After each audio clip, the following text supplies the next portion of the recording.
Hello friends, this is Praveen and today I am here with the chapter Friction.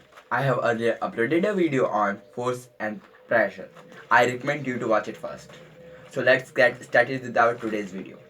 What is a friction? A friction is an important part of our life. It helps us to walk, even ride vehicles and even climb ropes. Without it, our life would be not possible, and it is also a very bad thing also, just like our shoes, our spikes on the shoes do not last forever. This is because of the friction. So I could say that a friction is necessary evil. So actually, what is friction? A friction is a force. Which type of force? In the previous session we have learned about there are two types of forces: contact forces and non-contact forces. Contact forces are those which act when the two surfaces are in the contact, and non-contact forces which can be act with a further distance also. So what happens when two surfaces are in the touch? So the force which opposes us. So if I am moving in this direction, the friction is acting in the opposite direction to stop me. So this force which is stopping me is called friction. This is happens when the two surfaces are in the contact or in the touch. What is touch? Do we really touch the things? No. In the minute levels, just like this is an atom, this is an atom. This outer edge is the where the electrons revolve, and there is an electron revolving here. So electron and electron are repelling each other, so we do not actually touch each other, but there is a further distance here. So what happens when this is the level, then why we make the feel that anybody is touching us?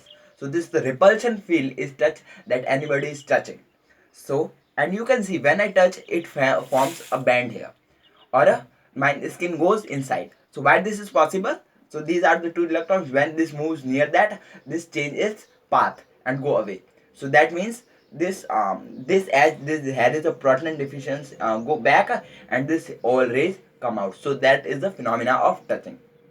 Now, phenomena of touchings.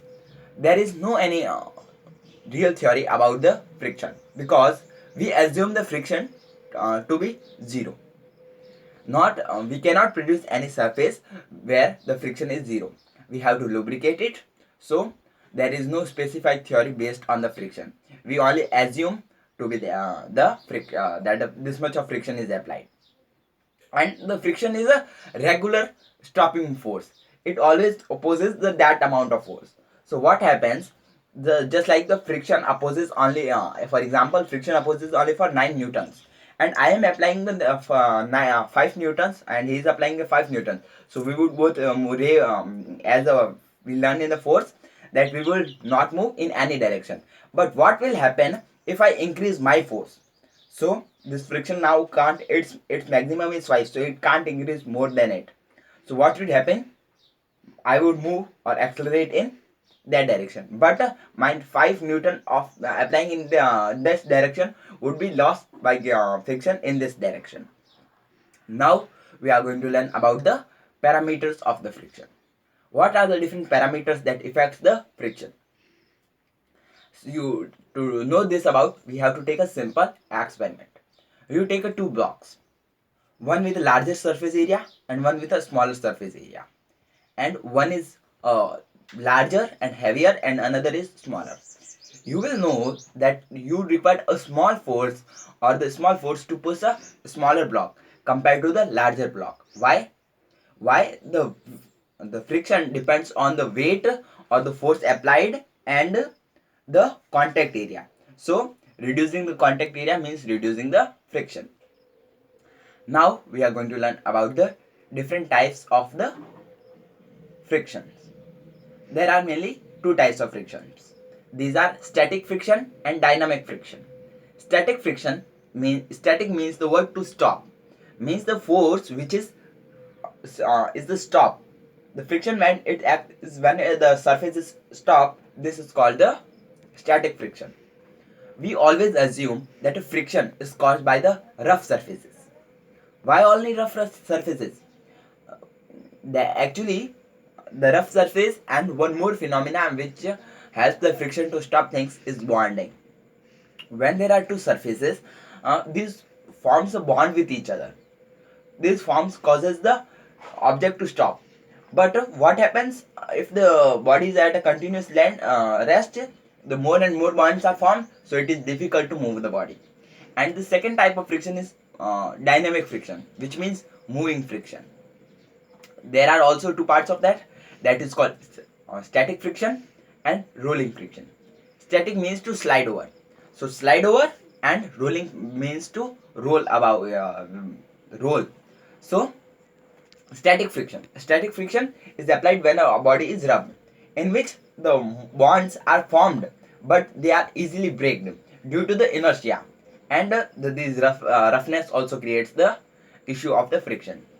And the rolling friction, what happens in the rolling friction, that a surface which is having a bond do not move, but when this would have the, now this heavy part would move down, and this would create a upthrust here, causing the inertia to move in the following direction. So there are we mainly considered three of them: static friction, dynamic static friction, then rolling friction, and sliding friction. Then sliding, the most is the static friction, most friction, which we require the more force to pull it than the static roller sliding friction, and then we have is a rolling friction. Now we are going to learn about the spring balance.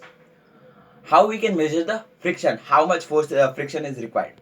There is a specific block here, and which is attached to the spring balance. So what happens? A surface is acting here. So put it on a surface which has to be tested how much friction it contains. So when this is pulled, the amount of force pulled that it required to move there, or the spring will show, then this would expand that much of where the friction is acting. So this shows that how much friction is acting on the surface. So this is how the phenomena of the spring balance work. Now we are going to learn about the advantages and disadvantages of friction. As I told you, the friction is necessary evil. We could not write. First we are going to learn our advantages of friction. We could not even write, because writing we required a grip, and the grip is provided by the friction. Requiring, there is a grip here, pen here, and it has a rubber band. So rubber band has a high friction. So when we put our hand, we don't try to write it. So creating a force here. So but this has a high friction, so our hand do not flip away. It also helps us to walk. How it helps us to walk? This is a friction. If there is no this is a ground. If there were no friction, if we would push, we need required a back foot to push and go forward. So go forward. So this friction, if we would push, we will fall again forward. So it is difficult to walk and run when there is no friction.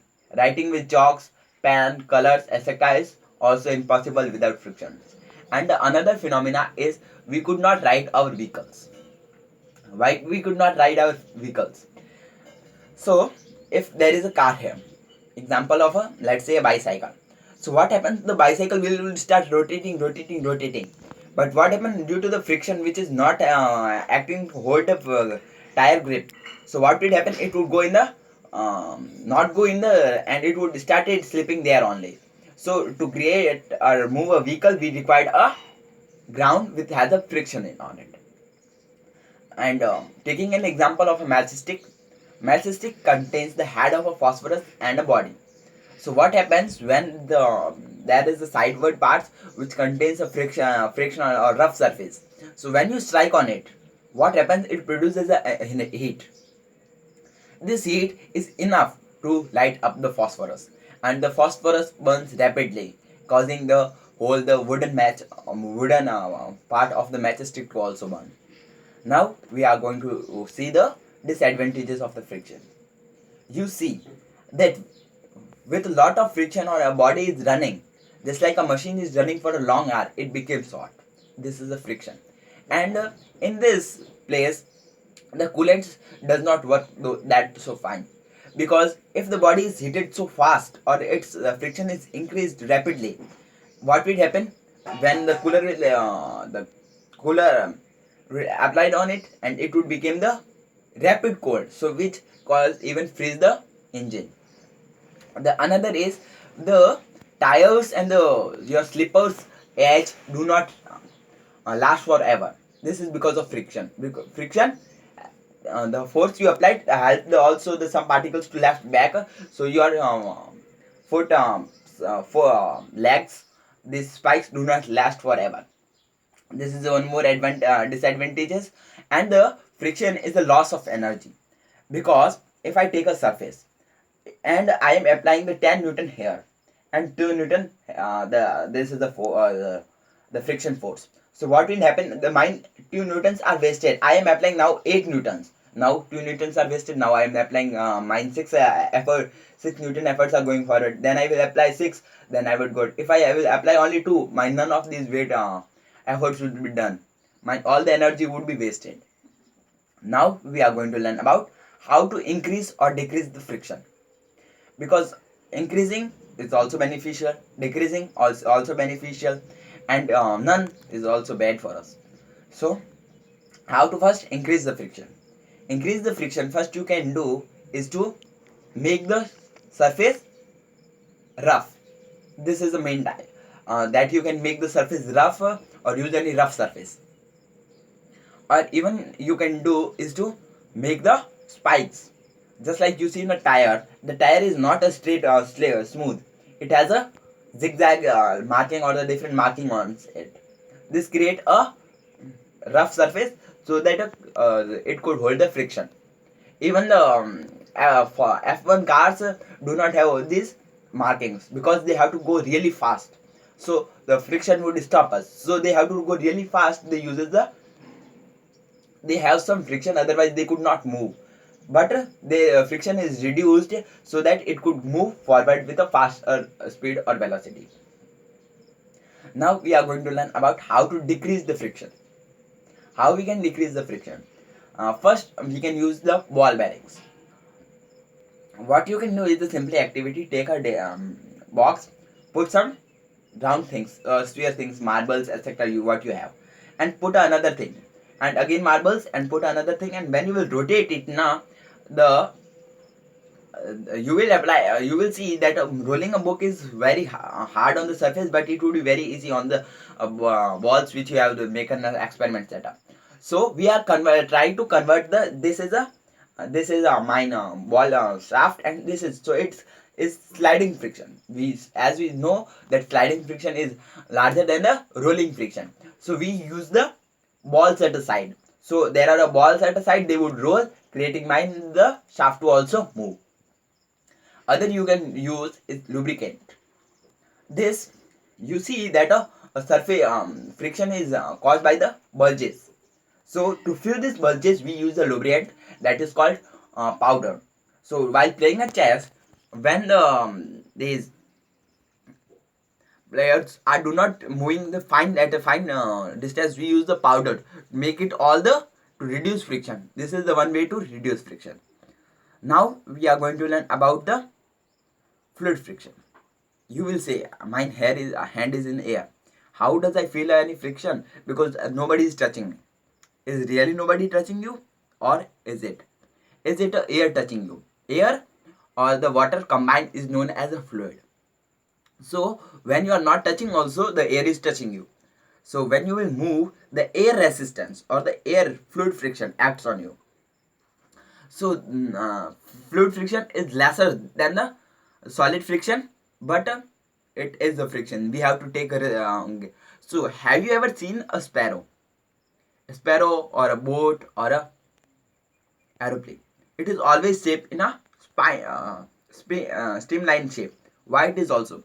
Because it helps us to clear the air resistance. So what will happen if the air is coming? Here is a very small point and there it is a bulge like that way. So what will happen? The air would go cross that and go away. So we would require the less friction to cross it. So friends, let's revise what we have learned today. We have learned today first about the frictions. What is friction? Then we learned about the parameters of the which affects the friction. Then we learned about the different types of frictions. Then we learned about spring balance. How does the spring balance work? Then we go through the advantages and disadvantages of the friction, and we learned about how to increase and decrease the friction according to our needs. And at the last we learned, but not the least, we learned about the fluid friction. Friends, I hope that you like this video, and at the last, thanks for watching.